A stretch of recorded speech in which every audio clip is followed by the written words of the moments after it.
നിങ്ങളോട് ആരെങ്കിലും എപ്പോഴെങ്കിലും നിങ്ങളുടെ ഡ്രൈവിംഗ് കൊള്ളാം എന്നുള്ള കാര്യം പറഞ്ഞിട്ടുണ്ടോ? നിങ്ങൾ നല്ലൊരു ഡ്രൈവർ ആണോ? സ്വയം വിലയിരുത്താൻ വരട്ടെ, നമുക്കൊരു കോമ്പറ്റീഷൻ വെച്ചാലോ? ഇന്ന് April 23 വെനസ്ഡേ. പലതരത്തിലുള്ള ക്രൈസുള്ള ആളുകളായിരിക്കും നമ്മളല്ലേ. ചില ആളുകൾക്ക് വണ്ടികളോടായിരിക്കും ഇഷ്ടം, എന്നാൽ ചില ആളുകൾക്ക് ഡ്രൈവിങ്ങിനോടായിരിക്കും ഇഷ്ടം. വാഹനം ഓടിക്കുന്നവർക്ക് റാങ്കിംഗ് നിശ്ചയിക്കുന്നതിന്റെ ഭാഗമായിട്ട് പുതിയൊരു ഡിജിറ്റൽ പ്ലാറ്റ്ഫോം ഒരുക്കിയിരിക്കുകയാണ് Dubai road and transport authority അഥവാ ദുബായ് RTA. ട്രാഫിക് പിഴകൾ, റോഡിലെ പെരുമാറ്റങ്ങൾ എന്നിവയുടെ അടിസ്ഥാനത്തിലായിരിക്കും ഈ റാങ്കിംഗ് നിശ്ചയിക്കുന്നത്.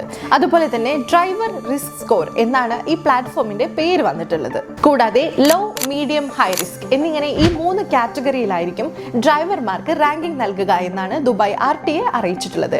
ഷാർജയിൽ നിന്നും ഷാർജ റോഡ് ആൻഡ് ട്രാൻസ്പോർട്ട് അതോറിറ്റിയുടെ ഒരു അപ്ഡേഷൻ ഉണ്ട്.